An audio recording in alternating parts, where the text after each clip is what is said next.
Assalamualaikum warahmatullahi wabarakatuh.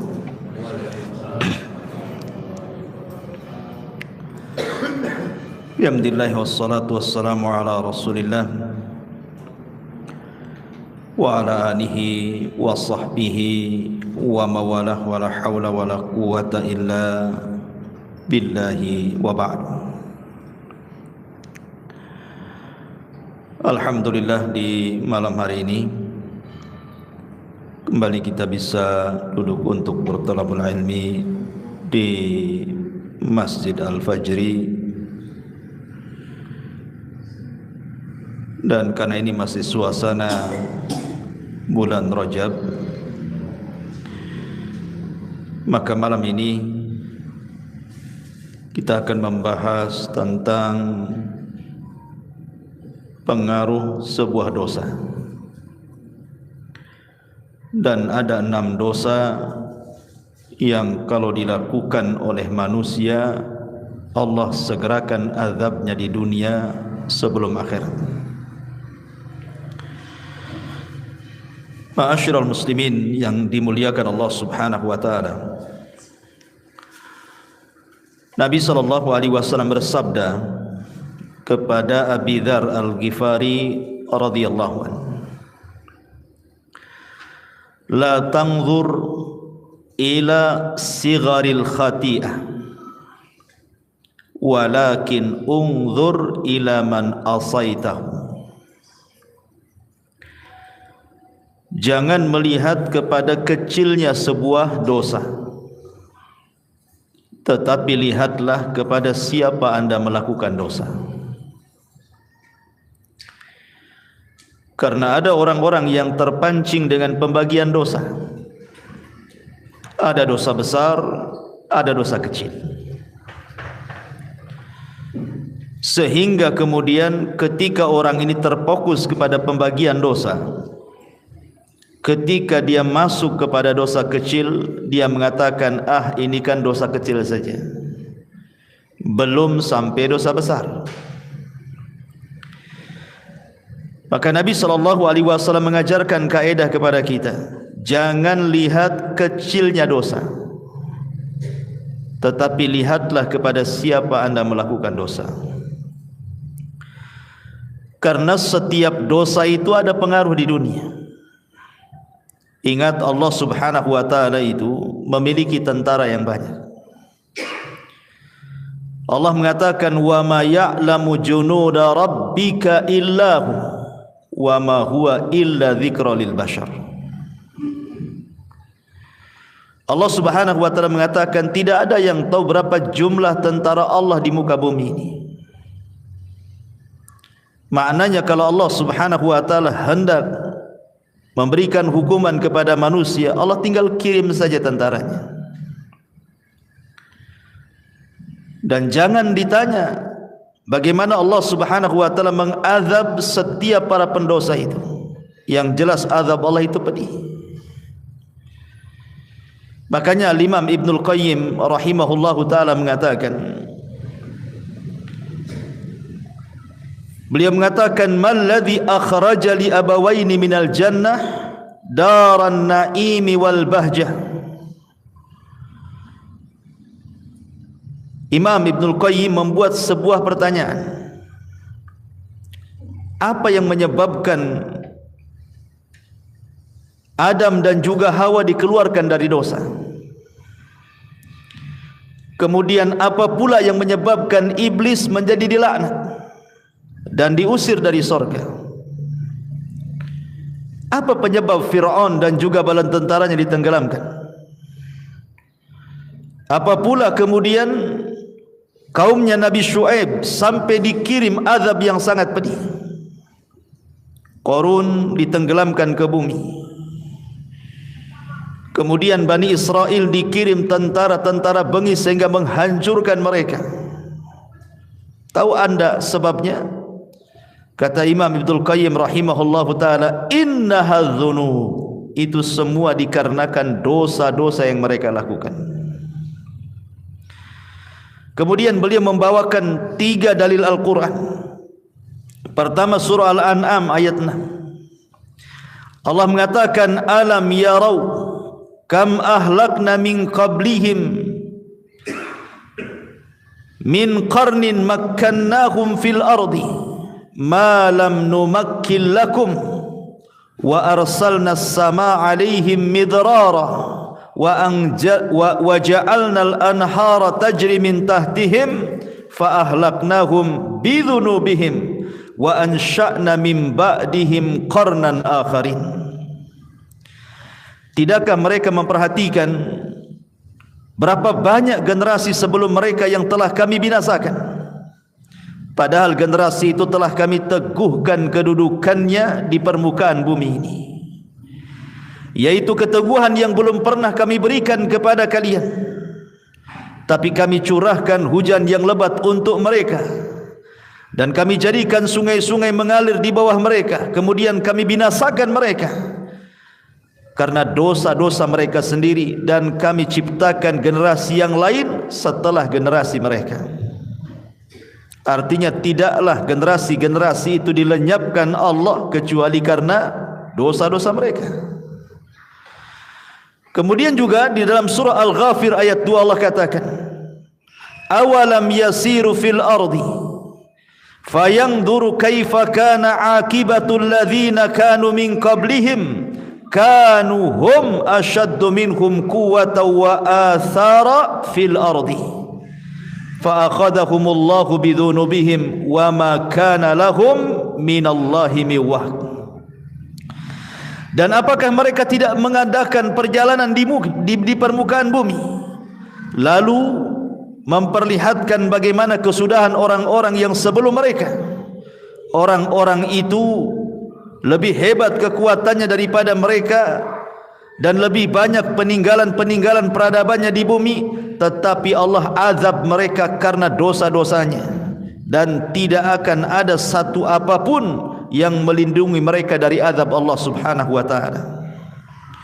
Kemudian sebutkan juga dalam surah Al-Ankabut ayat 40, fakullan akhadna bidzambihi faminhum man arsalna alaihi hasiba wa minhum man akhadathu as-sayhatu wa minhum man khasafna bihi al-ard wa minhum man aghraqna wa ma kana Allahu liyadlimahum walakin kanu anfusahum yadlimun. Maka masing-masing mereka kami azab karena dosa-dosa mereka. Di antara mereka ada yang kami timpakan kepadanya hujan batu, ada yang kami timpakan suara keras yang mengguntur, ada yang kami benamkan ke dalam bumi, dan ada pula yang kami tenggelamkan di lautan. Allah sama sekali tidak hendak menzalimi mereka, akan tetapi merekalah yang menzalimi diri-diri mereka sendiri. Kesimpulan perkataan Imam Ibnul Qayyim ini, ikhwatu fiddin yang dimuliakan Allah Subhanahu wa taala, bahwa setiap dosa itu punya pengaruh. Punya pengaruh.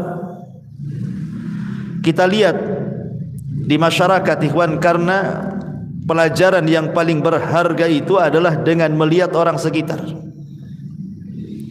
Itu pelajaran yang berharga. Tidak perlu sekolah.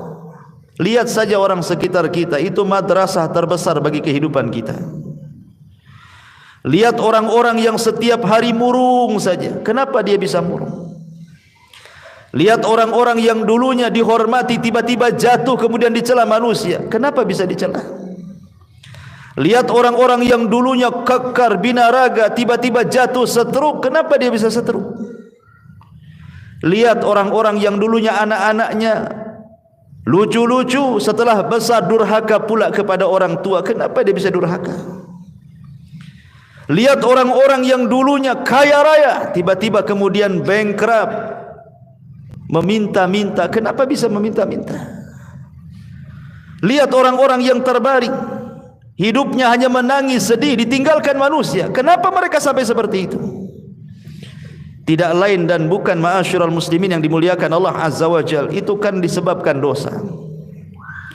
Ada orang-orang yang tidak diberikan taufik oleh Allah, susah ibadah, susah belajar, selalu bertengkar dengan manusia, tidak baik hubungan dengan keluarganya, dan begitu seterusnya. Kita saksikan di masyarakat macam-macam orang, atau mungkin kita rasakan. tidak lain dan bukan ma'asyiral muslimin, itu macam-macam Allah Subhanahu wa taala hendak menguji manusia karena dosa kita yang kita lakukan masalahnya. Dan ma'asyiral muslimin yang dimuliakan Allah Azza wa Jalla, setiap dosa itu al-jaza min jinsil amal. Sebuah balasan itu pasti disesuaikan dengan amalannya. Balasan Allah itu pasti disesuaikan dengan dosanya. Perhatikan sabda Nabi sallallahu alaihi wasallam. Ketika Nabi sallallahu alaihi wasallam mengumpulkan muhajirin, kemudian Nabi sallallahu alaihi wasallam mengatakan, "Sun idza tulitum bihinna wa a'udzu billahi an tudrikuhun." 5 perkara kata Rasul, jangan sampai menimpa kalian. Kalau sampai menimpa kalian, aku berlindung kepada Allah, jangan sampai menimpa kalian. Yang pertama kata Rasul, lam tazharil fahisyah fi qaumin qat hatta yu'linu biha illa fasha fihi mutta'un wal auja allati lam takun madat fi aslafihim alladhina madaw. Tidaklah sebuah fahisyah, perzinahan, homoseksual, LGBT dan yang semacamnya menyebar, dan itu sudah terang-terangan, sudah tidak sembunyi-sembunyi lagi, kecuali akan disebar kepada mereka penyakit taun dan penyakit-penyakit yang belum pernah terjadi di zaman Nabi. Kemudian yang kedua, lam yanqusul mikyala wal mizana illa ukhidhu bisinin wasyiddatil maunati wa jawri sultani alaihim. Tidaklah mereka curang dalam dagang, mulai mengurang-urang takaran, mengurang-urang timbangan, mengurang-urang meteran, kecuali mereka akan dikirim paceklik yang berkepanjangan. Susahnya ekonomi bahkan dikuasakan kepada mereka penguasa-penguasa zalim. Kemudian yang ketiga, walam yamna'u zakata amwalihim illa muni'ul qatra minas sama walaulal bahaim lam yumtaru. Tidaklah mereka bakhil, tidak mau mengeluarkan zakat-zakat mereka, kecuali Allah tahan hujan dari langit. Kalaupun turun hujan, itu hanya untuk binatang-binatang ternak, tapi tidak menyuburkan bagi manusia. Kemudian yang keempat, walam yanqudu ahdallah wa ahda rasulihi illa sallatallahu alaihim aduwan min ghairihim fa ukhidu ba'da ma fi aidihim. Tidaklah mereka mulai membatalkan perjanjian dengan Allah dan dengan Rasulnya, artinya tidak taat dengan perintah Allah dan Rasulnya, kecuali akan dikuasakan kepada mereka musuh dari luar, kemudian mengambil sebagian harta kalian. Dan yang terakhir, wa man lam tahkum a'immatuhum bi kitabillah wa yatakhayyaruna mimma anzalallah illa ja'alallahu ba'sahum bainahum. Dan tidaklah para pemimpin-pemimpin kaum muslimin menegakkan kitab Allah, dan mereka memilih di luar daripada apa yang diturunkan Allah, kecuali Allah akan retakkan mereka, Allah akan buat mereka berselisih. Inilah 5 dosa yang kata Imam Ibnul Qayyim rahimahullahu ta'ala, perhatikan, al-jaza min jinsil amal. Balasan itu disesuaikan dengan dosa yang diamalkannya. Yang pertama, ketika Allah Subhanahu wa ta'ala menimpakan berbagai macam penyakit taun dan yang semacamnya kepada orang-orang yang mereka terang-terangan melakukan zina, melakukan homoseksual, LGBT atau yang lainnya, kenapa Allah timpakan dengan berbagai macam penyakit? Kata beliau, fadhuhurul fawahish, adapun tampaknya fahisyah, maksudnya perbuatan zina dan yang semacamnya itu, kemudian ditimpakan penyakit-penyakit iqaban yukafi maladzatiha. Maka ketika orang melakukan zina kemudian dikirim penyakit, maka itu sesuai dengan kelezatan maksiat yang dirasakannya. Ketika dia melakukan maksiat, dia merasakan lezat dengan maksiatnya. Dia tidak merasa bahwa itu perbuatan dosa. Makanya Allah Subhanahu wa taala timpakan penyakit kepada mereka. Begitulah cara Allah Subhanahu wa taala membalas. Sebagaimana dia merasa lezat ketika melakukan maksiat, ketika datang penyakit maka dia merasa sakit luar biasa. Lihat orang-orang yang terkena penyakit AIDS, ada di antara mereka yang melepuh kulitnya, ada yang mereka kemudian dagingnya terkelupas dari tulangnya, ada yang stroke, ada yang sampai mengalami kematian. Begitulah Allah Subhanahu wa taala balas al-jaza min jinsil amal. Kemudian kenapa Allah Subhanahu wa taala tidak menurunkan hujan kepada orang-orang yang mereka yang kedua, kenapa Allah Subhanahu wa taala mengirim paceklik yang banyak, kemudian susah ekonomi, kemudian dikuasakan pemimpin yang zalim kepada mereka orang-orang yang curang dalam berdagang? Kata Imam Ibnul Qayyim rahimahullahu taala, wa zulmun nasi li ba'dihim al-ba'dha fi arzakihim bil ghishi wal khida fil mizani tuqabiluhu uqubata habsir rizqi bil jafafi wal majaati wa zulmi sultani ra'iyatihi. Kata beliau, karena orang yang mengurang-urang takaran, mengurang-urang timbangan meteran atau curang dalam berdagang, hakikatnya dia sedang melakukan kezaliman. Dia sedang melakukan kezaliman kepada orang lain. Bisa saja orang-orang yang Anda curang itu dia anak yatim, atau mungkin orang miskin, atau orang susah. Berarti hakikatnya Anda memakan harta anak yatim, memakan harta orang-orang miskin, dan begitu seterusnya. Makanya al-jaza min jinsil amal. Ketika Anda dengan curang itu merasa bahwa dengan itu akan mendapat keuntungan yang banyak, kan orang curang itu kan keyakinannya dia dapat untung yang banyak kan. Kenapa dia kurangi dari 1 kilo 2 on, pikirnya 2 on itu akan dapat keuntungan bagi dia. Makanya kenapa hukumannya Allah tahan rizkinya. Justru Allah tahan rizkinya dengan cara apa? Dikirim paceklik, walaupun hujan gak ada berkah. Kemudian dikirim kepada mereka susah ekonomi. Tujuannya ingin mendapatkan ekonomi, Allah persusah pula ekonominya.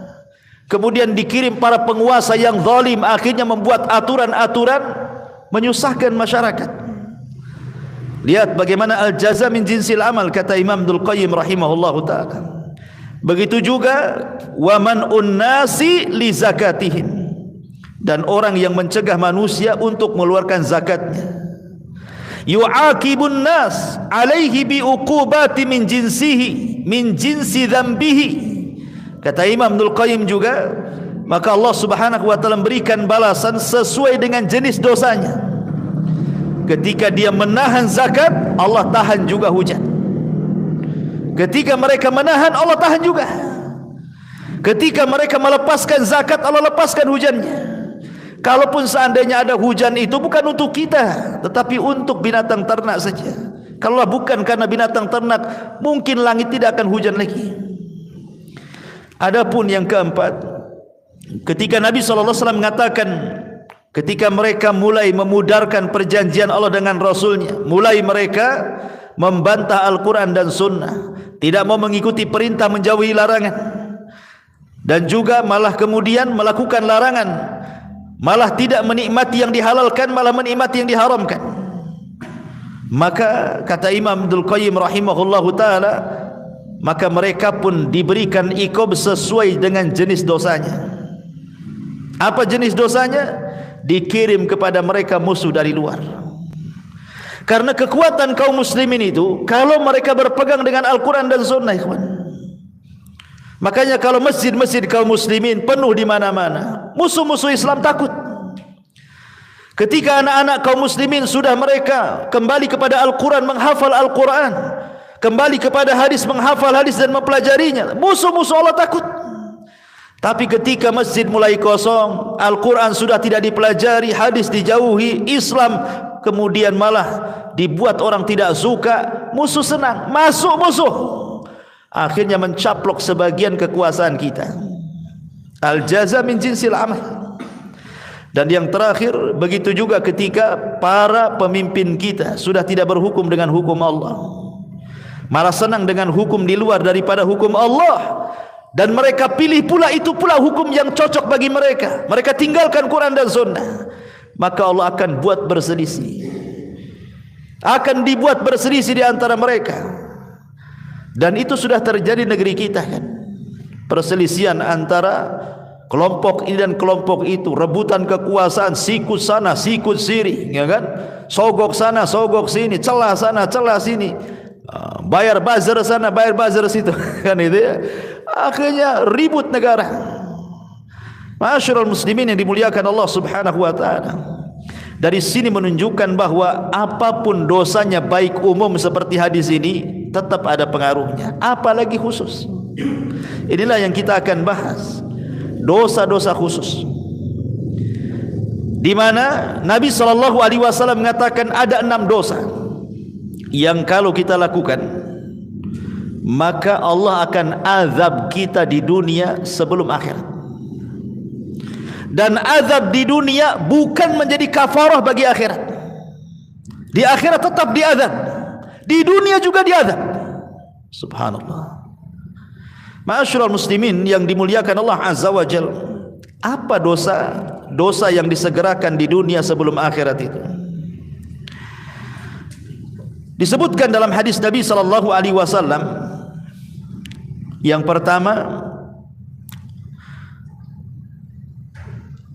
Imam Abi Dawud, Tirmidzi, Ibnu Majah meriwayatkan sebuah hadis dari jalur Abi Bakrah radhiyallahu anhu. Nabi sallallahu alaihi wasallam bersabda, "Ma min dzambin ajdaru an yu'ajjilallahu li sahibihi al-'uqubata fid dunya ma'a ma yaddakhiruhu lahu fil akhirati mithlul baghi wa qati'atir rahimi." Dari Abi Bakrah radhiyallahu anhu, Nabi SAW bersabda, tidak ada satu dosa yang lebih pantas untuk disegerakan kepada pelakunya hukuman di dunia sebelum hukuman di akhirat, melainkan al-baghi wa qati'atir rahim. Pertama al-baghi, yang kedua qati'atur rahim. Hadis ini disahihkan oleh Syekh Nasiruddin Al-Albani rahimahullahu taala fi Sahih Abi Dawud. Jadi yang pertama al-baghi.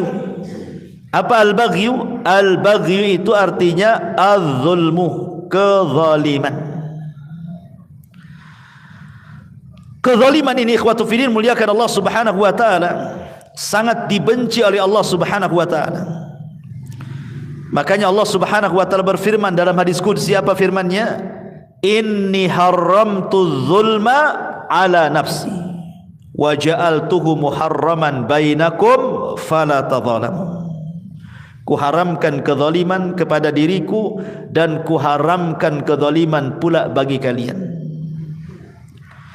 Ma'asyiral muslimin yang dimuliakan Allah Azza wa Jalla, saya akan sebutkan beberapa kisah menunjukkan bahwa zalim itu akan ada hukuman di dunia sebelum akhirat.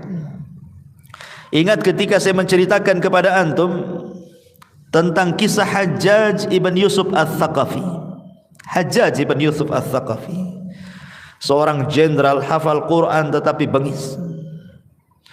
Berapa banyak jiwa para sahabat, para tabi'in dibantai dia. Jadi suatu ketika dia melakukan penyerangan dan menaklukkan Mekah dan Madinah, ada seorang hamba yang saleh namanya Sa'id ibn Zubair radhiyallahu anhu. Sa'id ibn Zubair radhiyallahu anhu. Sa'id ibn Zubair disiksa oleh Hajjaj ibn Yusuf sampai akhirnya kemudian dia dirantai mulai dari leher, tangan dan kaki, sampai dia mengatakan kepada Hajjaj, ya Hajjaj, kalau engkau hendak membunuhku silahkan, tapi tolong sekarang waktu sholat, aku ingin sholat. Kemudian kata Hajjaj ibn Yusuf ini, ya adu Allah, wahai musuh Allah, Engkau tinggal solat saja, mau ku arahkan ke kiblat mana? Baik ku arahkan kau ke kiblatnya orang-orang Nasrani katanya. Subhanallah, Hajjaj zalim. Ya. Maka Sa'id bin Zubair mengatakan terserah. Karena Allah Subhanahu wa taala mengatakan fa aina ma tuwallu fa thamma wajhullah. Kemanapun aku mengarah di sana ada wajah Allah. Akhirnya kemudian sebelum dibunuh oleh Hajjaj di pantai ini, Sa'id bin Zubair ini berdoa kepada Allah Subhanahu wa taala dan mengatakan, ya Rabb, jangan engkau kuasakan kezaliman Hajjaj setelah aku, cukuplah aku yang terakhir.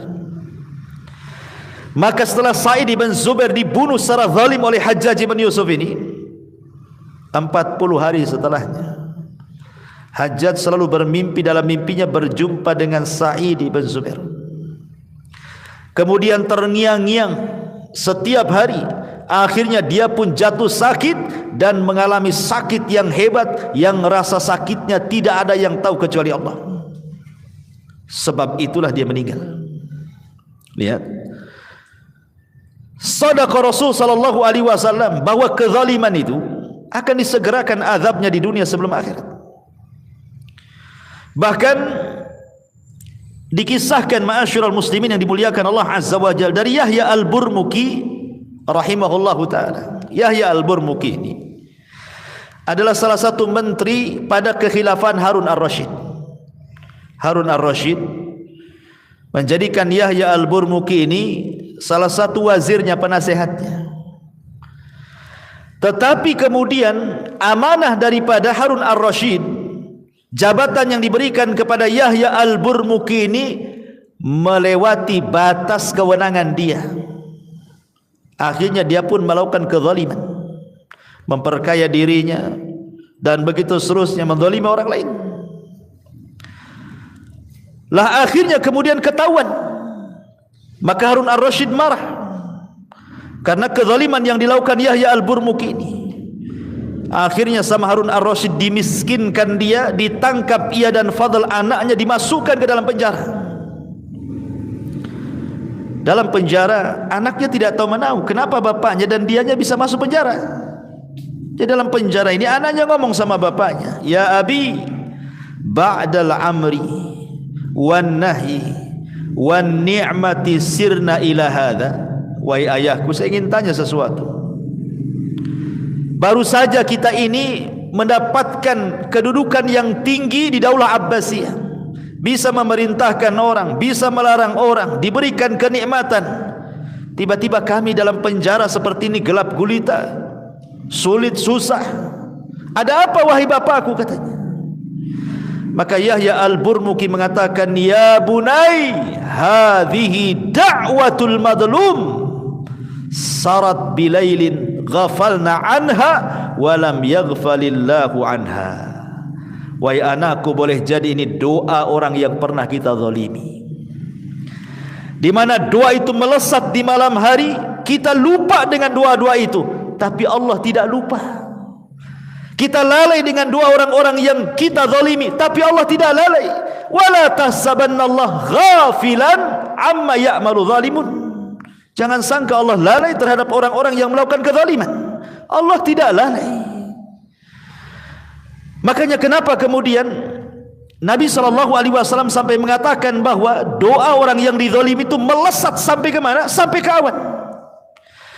Kemudian Allah mengatakan, wa bi'izzati la ansurannahu walau ba'dahi. Maka Allah berfirman dari atas sana, demi kemuliaanku, kata Allah, aku akan tolong orang yang dizalimi ini sampai batas waktunya. Sampai-sampai Imam Abdul Qayyim mengatakan, walaupun yang dizalimi itu orang kafir sekalipun, Allah akan tolong dia. Bukan karena Allah menolong kekafirannya, tidak, tapi Allah melihat dia di posisi orang yang dizalimi. Karena Allah tidak suka dengan kezaliman dan Allah suka keadilan.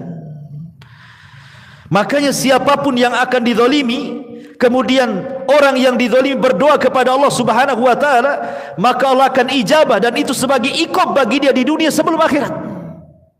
Kecuali kalau dia bertobat kepada Allah Subhanahu wa taala sebelum kematian. Ma'asyiral muslimin yang dimuliakan Allah Subhanahu wa taala, makanya kenapa zalim itu sebuah kegelapan pada hari kiamat. Az-zulmu dzulumatun yaumal qiyamah. Kezaliman itu kegelapan pada hari kiamat. Ini yang pertama. Yang kedua, qati'atur rahim. Yang akan disegerakan hukumannya di dunia sebelum akhirat adalah orang yang memutuskan silaturahim. Dan yang paling besar dari memutuskan silaturahim adalah uququl walidain. Ketika seorang anak durhaka kepada orang tua, maka hukumannya akan disegerakan di dunia sebelum akhirat.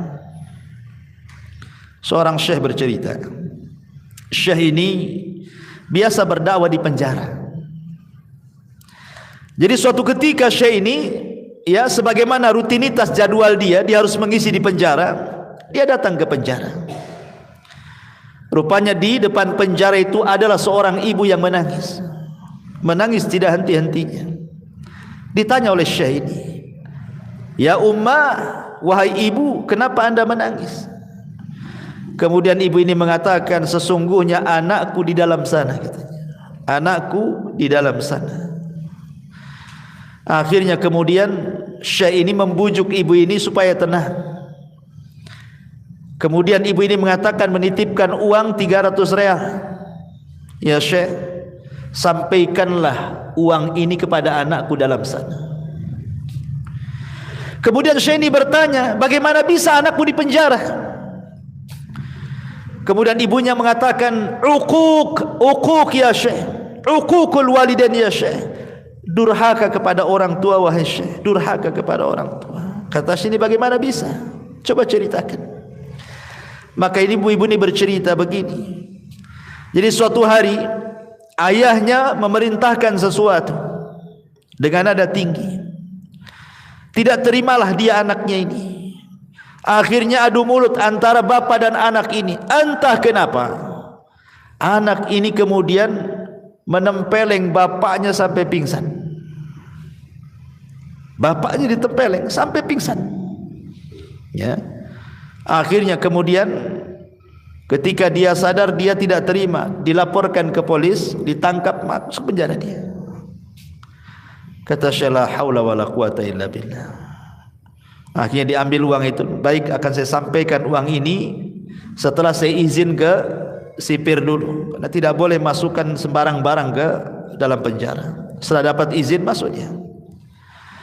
Lah kebetulan syekh ini mulai tadinya hendak menyampaikan materi lain, tapi karena berjumpa dengan ibu itu, akhirnya ketika dia ceramah materinya fokus kepada bahaya uququl walidain. Syekh ini tidak tahu yang mana satu anak itu. Yang diceritakan ibu itu dari sekian narapidana dalam penjara itu, mana satu tidak tahu, tidak pernah kenal siapa namanya, bagaimana rupanya, nggak tahu. Akhirnya syekh ini menceritakan tentang bahaya uququl walidain dengan mengatakan, fala taqul lahuma uffi wala tanharhuma.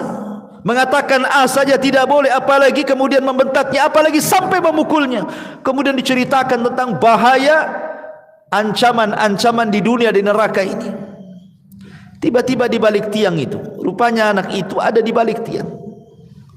Entah kenapa anak ini seperti orang mabuk, entah ngantuk, entah mabuk, entah apa gitu, mendengarkan kajian, tiba-tiba oleng, kepalanya membentur tiang itu, kemudian pingsan. Al-jaza min jinsil amal. Sebagaimana dia menampar bapaknya pingsan, dia kejeduk tiang, dia pingsan juga. Allah kasih cash di dunia. Ya. Setelah kemudian syekh ini melihat ada apa itu, siapa yang pingsan itu, ditanya-tanya, rupanya anak daripada ibu tadi. La haula wala quwata illa billah. Bahkan seorang syekh bercerita, ikhwan, ada orang yang sudah tua, ibunya ini sudah tua, usianya hampir 90 tahun. Allah berikan usia panjang ibu ini. Anaknya pun sudah tua, anaknya 50 lebih. Mungkin ibu ini menikah muda, jadi hampir 90 tahun usianya, anaknya pula ya 50 tahun lebih lah, laki-laki. Sama-sama sudah tua kan itu bahasanya ya.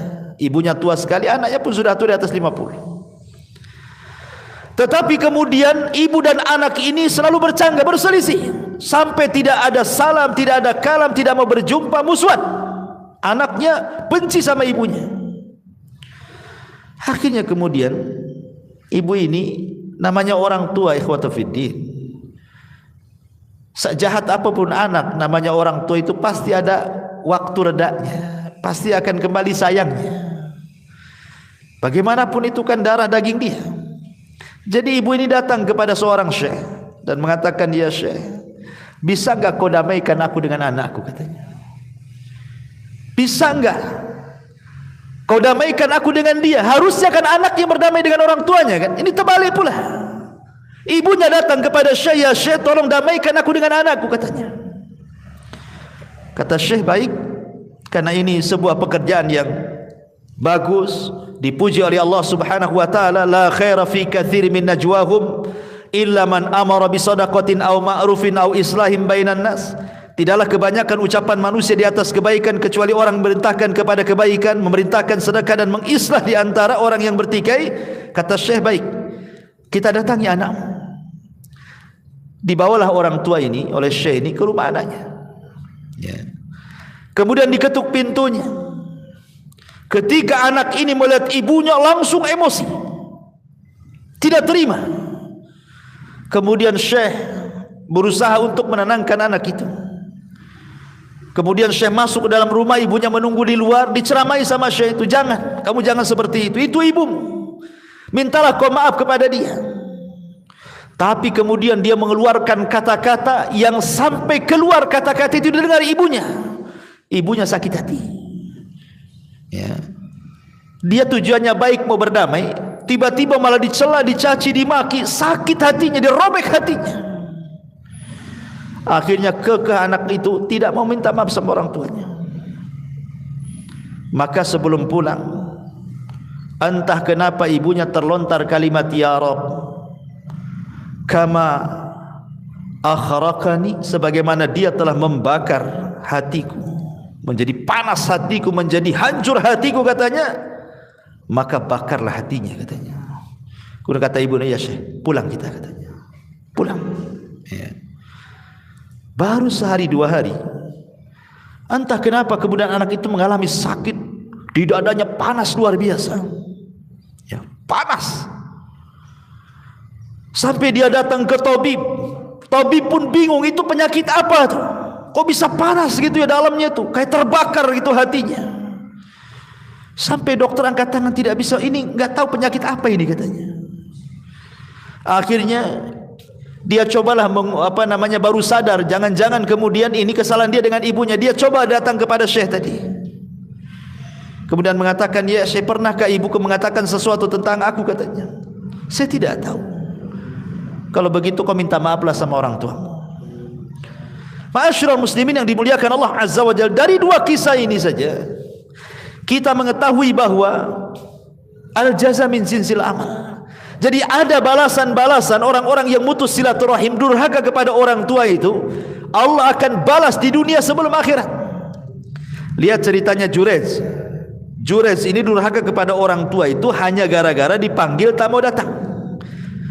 Bukan lagi tidur, bukan lagi kerja, tidak, lagi sholat. Jurez kan lagi sholat. Masalahnya kan dia sholat sunnah. Harusnya dia batalkan, karena panggilan ibu wajib, sholat sunnah itu sunnah saja kan. Secara hukum ilmunya adalah batalkan sholat sunnah, ikut panggilan orang tua, itu yang benar. Tapi Jurez orang jahil tapi ahli ibadah. Dia berpikir bahwa hak Allah didahulukan dibandingkan hak orang tua, diteruskan pula sholatnya. Ketika ibunya memanggil sekali, tidak kunjung juga datang. Besoknya gitu lagi, dipanggil, dia sedang sholat, dipanggil, tidak kunjung datang. Sampai 3 kali, 3 hari berturut-turut dipanggil pula, tak mau datang. Ibunya kan tidak tahu Jurez ini sedang apa. Akhirnya ibunya berdoa kepada Allah, ya Rabb, kalau Jurez seperti ini kepada aku, katanya, dia fokuskan ibadah yang tidak mempedulikan ibunya sendiri, jangan kau wafatkan ya Rabb si Jurez sampai kau kirimkan pelacur untuk memfitnah dia, katanya. Subhanallah. Ketika doa ibu ini merasa dizalimi kan itu. berdoa. Akhirnya betul, tiba-tiba kemudian ada orang yang tidak suka dengan Jurayj. Dia sewa pelacur. Kemudian dikatakan, kau goda Jurayj itu sampai berzina. Akhirnya dia pun menggoda, tapi Jurayj tidak juga tergoda. Akhirnya kemudian disiasati. Di situ ada penggembala kambing, berzinalah wanita itu dengan penggembala kambing, akhirnya hamil. Kemudian dituduhkanlah anak ini anak Jurayj. Setelah lahir, kemudian dikatakan ini anaknya Jurayj katanya. Maka Bani Israel marah, dipukuli Jurayj, dirobohkan tempat ibadahnya. Kemudian tapi Jurayj sebelum hampir saja mau dibunuh, dia mengatakan aku tidak bersalah. Kemarikan bayi itu katanya. Kemarikan bayi itu. Ketika bayinya dihadapkan, kemudian ditusuklah lambung yang mengatakan man abuk, siapa sebenarnya bapakmu itu. Tentu tidak sengaja kan, Jurayj ini hanya mengatakan seperti itu, tapi ini karomah, memang Jurayj tidak salah. Tiba-tiba anak ini dibuat bicara oleh Allah, abi ra'il ghanam, bapak aku pengembala kambing katanya. Baru sadar Bani Israel. Tapi apa yang jadi syahid kisah ini, doa orang tua menjadi sebuah kenyataan kan. Allah Subhanahu wa taala kirim Bani Israel menghancurkan dia, memukuli dia, tempat ibadah dihancurkan, walaupun kemudian kembali dibangunkan gitu. Dari sini menunjukkan qati'atur rahim adalah dosa yang disegerakan. Jadi yang pertama zalim, yang kedua memutus silaturahim. Hati-hati. Kalau anda seorang mudir di perusahaan, jangan pernah zalim kepada bawahan. Gaji mereka sebelum keringatnya kering, kata Nabi. Kalau anda seorang suami, jangan zalim kepada istri, kepada anak-anak. Atau punya orang tua, jangan zalim kepada orang tua. Tabarru aba'akum tabarrukum abna'ukum, kata Rasul. Berbuat baiklah kepada orang tua kalian, nanti anak-anak kita berbuat baik sama kita. Kalau kita tidak berbuat baik sama orang tua kita, nanti anak-anak kita Allah kirim yang durhaka dengan kita. Betapa banyak anak-anak yang kita sayang waktu kecil, ketika dia sudah tua, kita sudah tua, anak-anak sudah besar, kita sakit, tidak ada yang peduli dengan kita, ikhwan. Banyak tuh orang-orang tua yang kayak gitu itu. Menyesal melahirkan anaknya itu. Setelah dia terbaring sakit, tidak ada satupun anak yang datang. Bahkan ada satu syekh itu bercerita. Jadi ada dua orang tua itu, suami istri, sudah nenek-nenek. Qadarullah, meninggallah istrinya. Secara otomatis karena sudah tua bapaknya ini harus ikut kepada anak yang paling tua kan gitu, dibandingkan kepada anak-anak yang muda-muda karena semua sudah kawin. Akhirnya kemudian orang tua ini ngikut kepada anak yang paling tua. Sehari dua hari tidak ada masalah, seminggu dua minggu tidak ada masalah, sebulan dua bulan mulai ada masalah. Istrinya tidak suka dengan dia karena hidup satu rumah, ya. Entah kenapa istrinya kemudian ngomong sama suaminya setelah perdebatan yang panjang, meminta supaya bapaknya jangan tinggal di dalam rumah katanya. Lah kebetulan di samping rumah itu ada kamar khusus untuk sopir. Akhirnya disepakati bagaimana kalau kita letakkan saja orang tua itu di kamar sopir saja. Jadi dia terpisah dari kehidupan kita di dalam. Akhirnya anaknya yang paling tua ini membujuk orang tuanya dan mengatakan sebaiknya bapak tinggal di luar saja. Itu ruangan lebih bagus, cahaya matahari masuk, angin juga masuk, macam-macam alasannya. Orang tua paham, namanya sudah tua, sebenarnya paham, tidak mau berdebat saja dia. Ya. Akhirnya dibersihkanlah itu kamar supir itu, diletakkan di situ. Satu hari dua hari masih ditengok, dua tiga hari masih ditengok, sebulan dua bulan sudah mulai dicueki. Ya kadang ditengok kadang tidak. Memberi makan pun pada awalnya dengan piring, ya dikasih piring kemudian dikasih gelas gitu ya, baik-baik dikirim tuh. Tapi lama-lama bosan, terkadang pakai kresek, terkadang pakai piring, sudah tidak menghargai lagi. Ya. Sampai pada waktunya setelah berbulan-bulan, beberapa bulan, tidak sampai 1 tahun dia di rumah di kamar supir itu, akhirnya sakit parah karena tidak pernah dibersihkan dengan bau busuk yang luar biasa di situ. Meninggallah kemudian ayahnya itu. Meninggal. Uququl walidain. Saya bayangkan.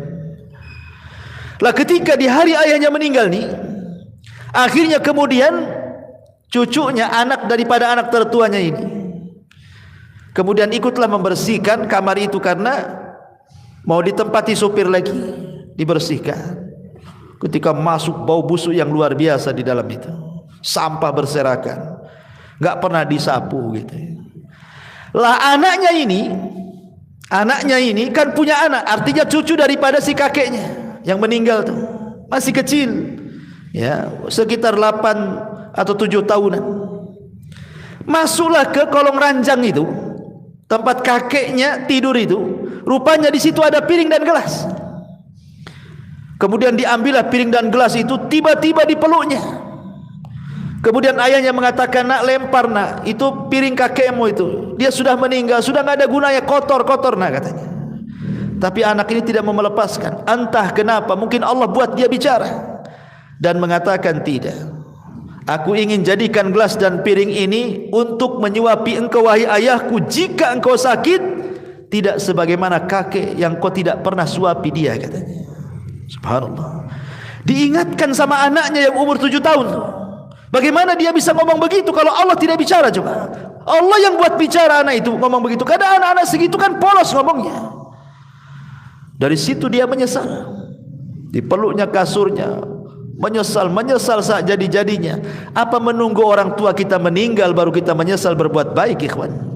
Ya, ma'asyiral muslimin yang dimuliakan Allah Azza wa Jalla. Ini yang kedua. Yang ketiga, kata Nabi sallallahu alaihi wasallam, adalah al-khiyanatu wal kadhib. Dan yang keempat, yang ketiga dan keempat, yang ketiga al-khiyanat dan yang keempat al-kadhib. Dan itu berdasarkan hadis yang dikeluarkan al-Imam At-Tabrani.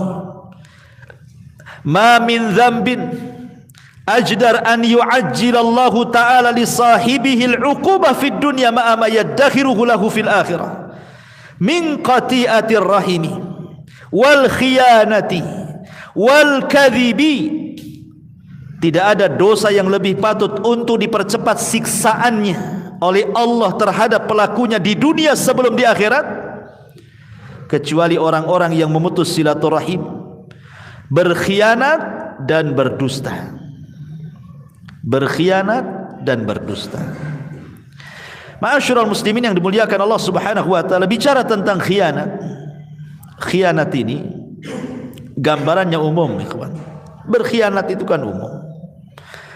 Ya, dikasih harta, berkhianat dengan harta, tidak amanah dengan harta, dibelanjakan pula di jalan syaitan. Diberikan jabatan, tidak amanah dengan jabatannya, berbuat zalim kepada bawahan, berbuat zalim kepada rakyat, dan begitu seterusnya. Berkhianat. Ya. Makanya kenapa Nabi SAW menjadikan khianat itu adalah tanda-tanda dekatnya kiamat. Kata Nabi SAW, la taqumus sa'ah hatta yadhharal fushu wattafakhushu wa qati'atur rahimi wa su'ul mujawarati wa hatta yu'tamanul kha'in wa yukhawwanul amin. Tidak akan terjadi hari kiamat sehingga muncul perkataan keji, kebiasaan berkata keji, memutuskan kerabat, keburukan bertetangga, dan sehingga orang-orang khianat diberikan amanah, sedangkan orang-orang yang amanah dianggap berkhianat. Dan inilah harinya yang disabdakan Rasul itu. Di hari ini orang yang jujur itu langka, ikhwan. Susah cari orang jujur itu. Karena memang aturan yang membuat kita tidak jujur, kan? Buat KTP nembak, buat SIM nembak, buat vaksin nih, kartu vaksin nembak. Susah aturannya yang dibuat kita tidak jujur. Korupsi itu mulai dari atas sampai ke bawah, terstruktur. Ya. Orang itu susah cari, makanya jangan di zaman sekarang, di zaman Umar radhiyallahu anhu, itu di zaman sahabat loh. Umar bin Khattab radhiyallahu anhu malam-malam itu belusukan, enggak bawa wartawan ya. Kemudian tengoklah ada tenda, kok bercahaya di situ. Karena begini, ikhwan, gambaran di zaman Umar itu. Umar itu menyediakan tenda-tenda yang banyak. Untuk apa? Untuk orang-orang yang dari daerah ingin mengadu nasib ke kota, ke Madinah. Jadi fasilitasi tempatnya itu. Kemudian mereka dikasih tenda sama penerangan. Itu pun ditentukan waktunya dari jam sekian ke jam sekian harus dimatikan dari pemerintah. Begitulah Umar radhiyallahu an memfasilitasi rakyatnya. Jadi orang-orang dari daerah kayak kita di sinilah umpamanya kan, ingin mengadu nasib ke Jakarta, ke ibu kota.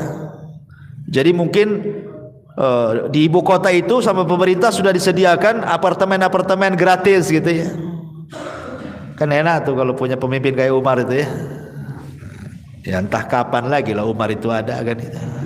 Nggak ada lagi Umar, nanti nunggu Imam Mahdi mungkin ya. Jadi Umar radhiyallahu anhu ini malam-malam nampak kok ada tenda yang belum dimatikan, harusnya mati jam segini. Ini penerangan pemerintah. Akhirnya mendekati tenda itu adalah percakapan wanita tua dengan anak gadisnya. Umar coba mendengarkan percakapan keduanya itu. Jadi ibunya ini ngomong sama anaknya, "Nak, bagaimana kalau kita besok jualan air susu ini kita campur dengan air mineral supaya banyak untungnya?" Begitulah curang dalam dagang itu modusnya kurang lebih sejak zaman Umar sampai sekarang, main campur-campur kan. Ya kan? Pemanya jual jeruk bilangnya beras tagi, ya taunya beras busuk kan itu. Bilang salak pondok, ternyata salak kubu kan gitu. Enggak tahu kita ini. Dicampur-campur kan itu. Itulah memang dari sejak zaman dulu namanya curang dalam dagang, main campur-campur yang baik dengan yang buruk dan begitu seterusnya. Tapi anak gadisnya ini subhanallah anak soleha. Dia mengatakan kepada ibunya, "Bu, jangan.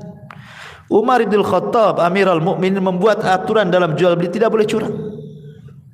Kata ibunya, "Nak, Umar tidak tahu." Pada Umar di samping tendanya tuh. Umar tidak tahu. Tapi anak gadisnya sekali lagi mengingatkan kepada ibunya, "Bu, walaupun Umar tidak tahu, tapi Umar punya Rabb, punya Tuhan, dan Tuhannya Umar juga Tuhan kita. Tuhannya Umar tahu." Ya. Akhirnya sadar ibunya. Umar bergegas pulang. Kumpulkan anak laki-lakinya semua. Ibnu Umar, Qasim ibn Umar, anak laki-lakinya banyak. Kata Umar bin Khattab, "Siapa yang siap nikah di antara kalian?" "Siapa?" katanya. "Tuh ada bibit unggul tuh sana," katanya. Rupanya Qasim ibn Umar mengatakan, "Saya wahai abi. Besok ikut saya." Dilamarkan gadis dalam tenda. Orang susah. Dinikahkan dengan orang nomor satu, anak orang nomor satu, Khalifah Amirul Mukminin. Karena di zaman itu yang dilihat agama, bukan dilihat harta, bukan kayak zaman sekarang kan gitu. Walaupun hafal Quran, nggak ada kerjaan buat apa? Emang saya makan ayat katanya. Bagus sama dokter jelas katanya gajinya bulanan. Ya, ini hafal Quran gojek lagi nggak jelas hasilnya. Zaman sekarang kan gitu ya. Kalau zaman dulu kan tidak. Ya. Zaman dulu itu ilmu luar biasa dihargai kan, apalagi kejujuran. Makanya Qasim ibn Umar menikahlah dengan wanita ini. Lahirlah seorang putri namanya Lailah. Dari Lailah inilah lahir tokoh fenomenal sepanjang sejarah, Umar bin Abdul Aziz. 2 tahun 5 bulan berkuasa, nggak ada orang miskin di zamannya. Dialah penegak keadilan sampai orang menyangka itulah Al-Mahdi yang dikatakan Nabi. Ya. Masyarul muslimin yang dimuliakan Allah Subhanahu wa taala. Tapi syahidnya dalam kisah Umar bin Khattab bagaimana Amirul Mukminin menghargai kejujuran. Menghargai kejujuran. Kalau di zaman sekarang ada orang jujur di tengah-tengah para pengkhianat, sebentar aja ikut pengkhianat dia. Kalau tidak jadi pengkhianat, dimusuhi oleh para pengkhianat. Gimana caranya disingkirkan kan begitu. Masyarul muslimin yang dimuliakan Allah Azza wa Jalla. Makanya kemudian khianat ini bahaya dan banyak jenisnya. Berkhianat ini. Makanya kenapa Nabi SAW sampai mengatakan para pengkhianat ini akan disegerakan hukumannya di dunia sebelum akhirat. Karena bahaya para pengkhianat, bisa menghancurkan negara. Ingat runtuhnya Baghdad di tangan Tatar, orang-orang Mongol, sampai akhirnya dibantai, mulai dari anak kecil, wanita, dewasa, habis dibantai satu kota Baghdad sama orang-orang Tatar itu. Siapa yang berkhianat? Orang Syiah. Orang Syiah membocorkan rahasia, berkhianat dengan orang-orang Tatar, akhirnya menghancurkan Baghdad. Khianat ini bisa menghancurkan negara, ya kawan. Ulama dibantai, kitab-kitab dibakar itu. Pengkhianatan orang Syiah itu. Ibnu Qumi, ya. Ma'asyiral muslimin yang dimuliakan Allah Subhanahu wa taala. Kemudian, dan gambaran orang khianat ini macam-macam, mulai dari negara sampai ke masalah rumah tangga. Ya, menceritakan seorang suami menceritakan tentang keburukan istrinya, atau istri menceritakan keburukan suaminya. Ini kan berkhianat namanya, ya, kan ada tuh yang seperti itu, ya. Kemudian juga yang keempat, yang disegerakan hukumannya adalah al-kadzib, dusta. Dan dusta ini disebutkan dalam hadis Nabi SAW, yahdi ilal fujur, mengarah kepada fujur, keburukan. Wal fujuru yahdi ilan nar, dan keburukan itu mengarah ke neraka. Dan ingat, biasanya orang yang suka berdusta itu tidak akan tenang hidupnya, tidak akan tenang. Lihat orang-orang yang punya hutang tak bayar, setiap ditagih ngeles, nggak akan tenang hidupnya. Makanya orang-orang yang punya hutang itu, kata Nabi, malam jadi kepikiran, hilang pula menghilang. Kalau malam jadi kepikiran, siang menghilang. Umumnya orang punya hutang itu gitu, malamnya pusing, siangnya hilang. Karena takut dicari orang siangnya, ya kan? Ngilang dia, nanti datang malam, gak bisa tidur. Itulah sudah ukubah dia, itu sudah dirasakan dia tuh. Kenapa? Karena biasanya orang-orang seperti ini suka dusta. Suka dusta orang seperti ini. Ma'asyiral muslimin, dan gambaran dusta ini terlampau luas, ya, macam-macam dusta ini kan. Ya, dusta kepada Allah, dusta kepada Rasul, dusta kepada manusia, dusta dalam dagang, dusta dalam pekerjaan, macam-macam dusta ini kan. Tapi yang jelas bahwa seorang muslim tidak mungkin berdusta. Ketika Rasul mengatakan, Rasul ditanya, Rasul, mungkinkah seorang muslim itu penakut? Mungkin. Karena orang jihad itu tidak semua berani. Mungkin seorang mukmin itu penakut. Mungkinkah seorang mukmin itu bakhil? Mungkin, kata Rasul. Karena kecintaan kepada harta akhirnya dia bakhil. Kemudian mungkinkah seorang muslim itu pendusta? Kata Rasul, tidak ada seorang muslim itu pendusta. Seorang muslim boleh pengecut, seorang muslim boleh bakhil, tapi seorang muslim tidak mungkin berdusta, kata Nabi. Karena dusta itu bukan akhlak seorang muslim. Ya, makanya kenapa kemudian ini pun hukumannya disegerakan sebelum di akhirat. Hati-hati, jangan suka berdusta. Kemudian yang nomor 5 adalah mahabbatu isya'atil fahisha, suka menyebarkan habar-habar buruk. Allah Subhanahu wa taala mengatakan dalam surah Nur ayat 19, innalladzina yuhibbuna an tashi'al fahishata fil ladzina amanu lahum adzabun alimun fid dunya wal akhirah wallahu ya'lamu wa antum la ta'lamun. Sesungguhnya orang-orang yang suka tersebar keburukan di tengah-tengah orang yang beriman, bagi mereka azab yang pedih di dunia dan juga di akhirat. Di dunia dapat azab, di akhirat dapat azab, dan Allah mengetahui dan kalian tidak tahu. Dan ini penyakit yang sekarang menyebar nih, yang kelima ini. Bayangkan, Al-Quran yang mengatakan baru cinta saja tersebarnya sebuah keburukan, itu sudah diazab di dunia. Apalagi dia yang menciptakan keburukan, dia pula yang menyebarkannya. Sekarang ada handphone di mana-mana. Terkadang-kadang kalau dia orang awam, tidak tahu apa-apa gitu kan, buat konten. Kontennya itu maksiat. Nah, umpamanya seorang perempuan joget-joget nampak aurat, habis itu di-share, ya kan? Di TikTok kok di apa supaya dapat pendukung, penonton, ya, subscribe, ya. Subhanallah, itu menyebarkan keburukan. Menyebarkan musik-musik yang enggak jelas, ya kan? atau menyebarkan berita. Ini tahun politik nih, hati-hati nih. Saling serang-serangan gak jelas, ya kan? Menjelekkan yang sana, yang ini menjelekkan yang sana gitu. Kemudian bazar-bazarnya ngikut komentar. Anta syi'al fahisyah. Hati-hati. Ya, ini tahun-tahun politik, hati-hati. Tahun-tahun politik itu banyak beristighfar lah, meminta kepada Allah supaya Allah memberikan pemimpin yang terbaik. Ya kan? Karena tahun-tahun politik ini antum akan melihat bagaimana fitnah-fitnah menyebar di medsos itu. Akan berseliweran tuh di YouTube antum itu. Entah berita-berita entah enggak jelas itu. Maka berlindunglah kepada Allah Azza wa Jalla. Jangan disukakan, oh senang, oh mantap nih karena saya milih yang ini. Ketika ini serang, oh mantap. Padahal dia enggak ikut, tapi kan senang kan? Senang saja diazab di dunia dan di akhirat kata Allah. Apalagi dia yang buat berita, dia yang wawancara di YouTube, dia pula yang menyebarkan dengan channelnya. Na'udzubillah. Jangan. Ya, jangan buat konten-konten fahisyah. Ya. Atau dia marah-marah di YouTube, kan ada tuh orang-orang marah itu kan, ngomong apa saja nggak jelas itu. Kadang-kadang keluar kata binatang disebar biar viral katanya. Anda bukan biar viral, Anda itu sedang mengundang azab Allah tuh. Ya.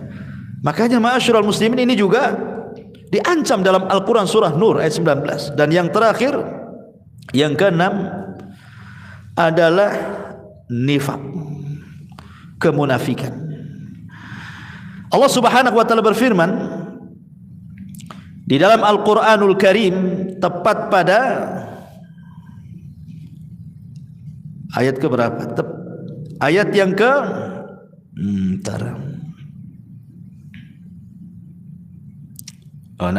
ya.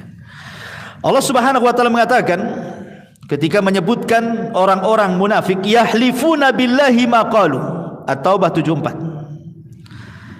Walaqad qalu kalimatal kufri wa kafaru ba'da islamihim wa hammu bima lam yanalu wa ma naqamu illa an aghnahumullahu wa rasuluhu min fadli fa in yatubu yaku khairan lahum wa in yatawallaw yu'adzibhumullahu adzaban aliman fid dunya wal akhirah.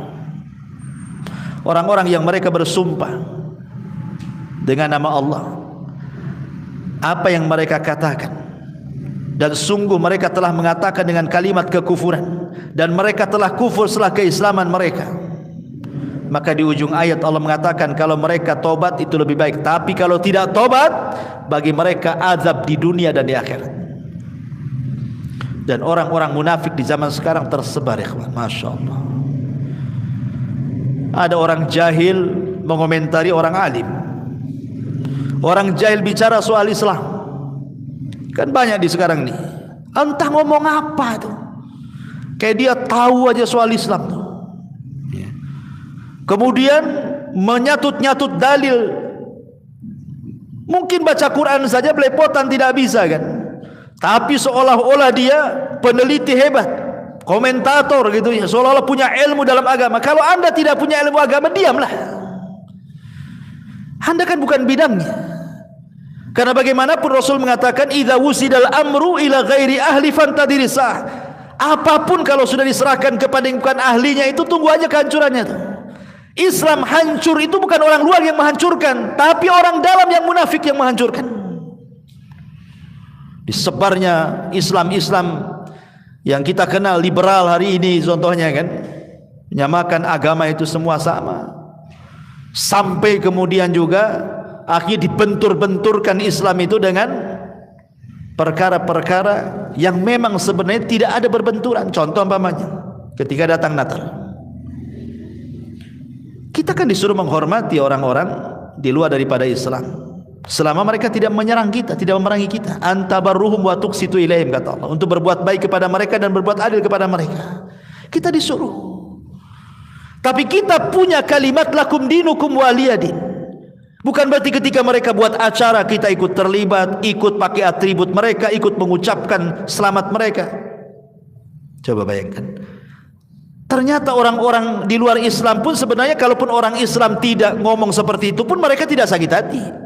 Yang sakit hati itu gerombolan orang-orang sakit hati dalam Islam mana? Disalah-salahkan pula kita yang memfatwakan jelas-jelas ulama mengharamkan. Malah kita pula tidak dikatakan ini enggak nasionalis nih katanya. Mecah belah. Subhanallah ikhwan. Orang yang menjaga keyakinannya dibilang mecah belah. Harus dibedakan ikhwan. Masalah toleransi dengan antar umat beragama itu dalam Islam jangan diajarkan masalah ini. Islam paling lengkap. Jangan ajarkan kita soal toleransi. Quran dan Sunnah sudah mengajarkan sedemikian rupa. Ya. Nabi itu hidup di tengah-tengah orang Yahudi loh. Bukan hidup langsung ke Madinah jadi negara Islam, tidak. Pernah hidup bersama orang Yahudi, orang Nasrani, orang musyrik. Rasul lihat bagaimana mengajarkan kepada kita hidup di tengah-tengah antar umat beragama kan. Semua ada ilmunya, ya. Tetapi orang-orang ini wallahu a'lam. Salat ke mereka tak salat kita tidak tahu. Hanya model handphone, kemudian di depan handphone nongkrong tak ngomong apa-apa. Itu kan gitu ya. Dia tidak sadar handphone ini sebenarnya cuman ada dua kegunaannya. Anda menolong Islam dengan handphone atau Anda menghancurkan Islam dengan handphone. Itu saja. Ya. Anda beli medsos ini untuk apa? Untuk menghancurkan Islam atau untuk membangun Islam? Karena akan ditanya di hadapan Allah Subhanahu wa taala, ya. Ma'asyiral muslimin yang dimuliakan Allah Subhanahu wa taala. Inilah di antara 6 dosa yang disegerakan oleh Allah Subhanahu wa taala azabnya di dunia sebelum akhirat, ya. Adapun pengaruh-pengaruh dosa itu sudah banyak dijelaskan oleh para ulama seperti Al-Imam Ibnul Qayyim rahimahullahu taala menjelaskan tentang athar adzunub, bagaimana dosa itu punya pengaruh yang luar biasa baik kepada individu ataupun kepada masyarakat. Lihat dalam sebuah kisah yang pernah saya kisahkan, kisah di zaman Bani Israel kan. Kisah Israiliyat sebenarnya. Ya, sebagai penyedap saja. Riwayatnya juga masih diteliti. Tapi ini masyhur, diletakkan di kitab-kitab tafsir. Jadi ketika Nabi Musa ini sedang mengalami paceklik hebat, tidak turun hujan. Akhirnya kemudian mengajak Bani Israel ke tengah lapangan. Musa itu kalimullah ikhwan, Nabi yang biasa berdialog dengan Allah.